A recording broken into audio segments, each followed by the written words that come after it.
RRB PO और clerk mains में आपका टाइम मैनेजमेंट कैसे करना है, एग्जाम हॉल में क्या स्ट्रेटजी होनी चाहिए, सेक्शन वाइज कैसे टाइम डिवाइड करें, अगर मान लो कोई सेक्शन आपका टफ या मॉडरेट आता है तो कैसे उससे हटकर हम दूसरे सेक्शन को अपना टाइम दें। ये बहुत इंपॉर्टेंट वीडियो है, ठीक है, क्योंकि आप लोग मेंस में यही गलतियां करते हो कि हम लोग क्या करते हैं कि एक सेक्शन पर स्टक हो जाते हैं, बाकी सेक्शन का टाइम छूट जाता है। ठीक है, आपका पहला रूल तो ये होना चाहिए कि आपको कोई भी गेस वर्क नहीं करना है जल्दी जल्दी।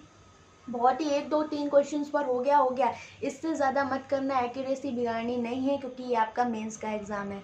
सेकंड पॉइंट ये है आपका कि किसी भी सेक्शन पर बहुत ज़्यादा स्टक नहीं होना है, आपको सारे क्वेश्चंस एक बार गो थ्रो करने हैं, चाहे वो आपका प्री का एग्जाम हो या मेंस का एग्जाम हो। ठीक है, तो मेंस में भी आपको यही स्ट्रेटेजी अपनानी है। आप लोग क्या करते हो, मान लो आप रीजनिंग या मैथ्स किसी में भी उलझ कर रह जाते हो, फिर उसके बाद आप बाकी क्वेश्चन गो थ्रो ही नहीं कर पाते और ऐसा हो जाता है कि आप वो आपके लिए डुएबल पोर्शन हो जाता है। ठीक है, आपने नहीं पता पहले से कि आपका कौन सा सेक्शन आपका इजी होगा या मॉडरेट होगा, क्योंकि पहले से कुछ भी डिसाइडेड नहीं होता है कि इस साल जो पेपर का लेवल रहा नेक्स्ट ईयर भी वही रहे। ओके, तो आपको क्या करना है, सबसे पहले जहां पर आपको सोचना नहीं पड़ता वो है आपका जनरल अवेयरनेस का सेक्शन हो गया और आपका कंप्यूटर का हो गया, जहां अपने क्वेश्चंस आते हैं देन आप करो। ज़्यादा टाइम लगाओगे तो डेफिनेटली गैस वर्क वहाँ पर आप कर दोगे। 25 मिनट्स में कोशिश करिए कि आप ये पोर्शन के क्वेश्चन जो भी आपको आते कर लीजिए, भले ही जीए में आपको 25 या 20 क्वेश्चन आते हैं तो बस उतने ही करिए, गैस वर्क करने की ज़रूरत नहीं है। ठीक है, इसके बाद बात आती है आप मूव करोगे किस पर, 25 मिनट्स के बाद रीजनिंग और मैथ्स पर। बहुत सारे स्टूडेंट्स के साथ क्या होता है कि वो रीजनिंग में अच्छा स्कोर कर पाते हैं, मैथ्स में नहीं, बट आपको यहाँ पर सेक्शनल कट ऑफ भी निकालनी है। तो ये नहीं कि सिर्फ रीजनिंग 40 करो, मैथ्स में 2 नंबर भी नहीं आ रहा है, फेल हो गया तो कोई मतलब नहीं है। ओके, तो आपने क्या करना है, नो डाउट अगर आपका रीजनिंग अच्छा है आप उस पर अच्छे से टाइम दो, बट मैथ्स को भी आपको टाइम देना है कि आप इतना कर ले जाओ क्वेश्चंस गो थ्रो करके कि आपकी कट ऑफ वहाँ पर क्लियर हो जाए, इवन एक सेफ स्कोर आप कर पाओ। ठीक है, 60 to 65 मिनट्स आपका रीजनिंग मैथ्स के लिए होना ही चाहिए, इससे कम टाइम मत दीजिएगा। ठीक है, हाँ, ये बात का केस बनता है कि मान लो बहुत टफ पेपर आता है, तो मान लो मैथ्स फॉर एग्जाम्पल आपका बहुत टफ आ गया, तो आप क्या करो, जितना आपसे हो रहा है स्किप करते जाओ, जो क्वेश्चन हो रहे हैं करो, उसके बाद आप रीजनिंग पर मूव कर जाओ, वहां पर अपना स्कोर गेन कर सकते हो, क्योंकि ये 2 सेक्शंस ऐसे होते हैं जहां से आप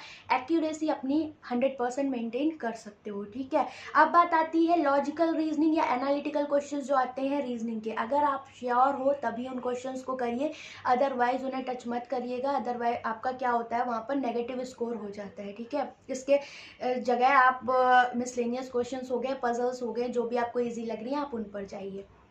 अब बात आती है क्या, इंग्लिश या हिंदी, जो भी आप चूज करते हो। ठीक है, 30 मिनट बांध लो कि हमें इस सेक्शन को देना है। मान लो आपकी हिंदी या इंग्लिश में से कोई टफ आ जाता है, आपको टाइम ज़्यादा लग जाता है। ठीक है, तो आप पहले वो क्वेश्चन यहाँ से कर लो जो आपके लिए डुएबल हो, क्योंकि यहाँ पर क्या होता है कि आप क्या करते हो कि मान लो किसी भी एक सेक्शन पे अगर आप स्टक कर जा रहे हो तो आप हो सकता है अगला सेक्शन जो आपके लिए डुएबल ईजी हो आप उसे छोड़ दो। इसलिए मैं कह रही हूँ इतना इतना टाइम तो आप डिवाइड कर ही लो। अब बात की बात होती है कि मान लो कोई सेक्शन आपका टफ आ जाता है तो आप उसको स्किप करके सेकंड सेक्शन पे बढ़ जाओ, पूरा तो नहीं स्किप कर सकते, बट जो क्वेश्चंस आ रहे हैं उन्हें करके आप आगे बढ़ जाओ, मतलब उतना ज़्यादा टाइम देने की ज़रूरत नहीं है, क्योंकि कभी कभी यही होता है कि आपका जो सेक्शन मान लो टफ आ गया या ईजी आ गया तो आप ईजी पर मूव करके, आपको तो मार्क्स से मतलब है। ठीक है, और बाकी अपनी सेक्शनल कट ऑफ निकालनी है उससे मतलब है।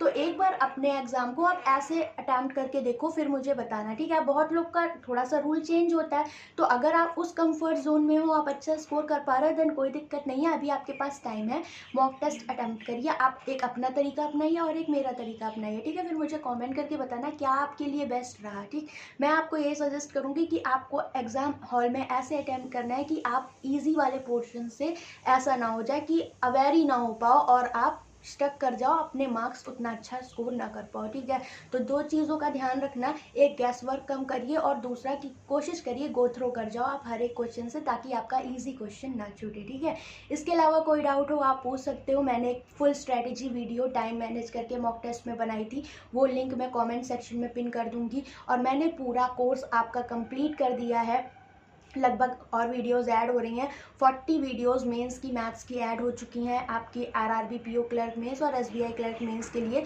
वो बहुत ही इंपॉर्टेंट हैं, जो भी कोर्स मैंने आपको करवाया है, चाहे डीआई हो या अर्थमेटिक हो, लेवल बहुत अच्छा है, उसे ज़रूर देखिएगा। एग्जैक्ट एग्जाम लेवल कॉन्सेप्ट्स बहुत अच्छे हैं। ठीक है, मैं उसकी प्लेलिस्ट भी आपको पिन कर दूंगी कॉमेंट सेक्शन में। बाकी कोई डाउट हो, कोई परेशानी हो, पूछ लेना कमेंट करके। Bye bye, take care.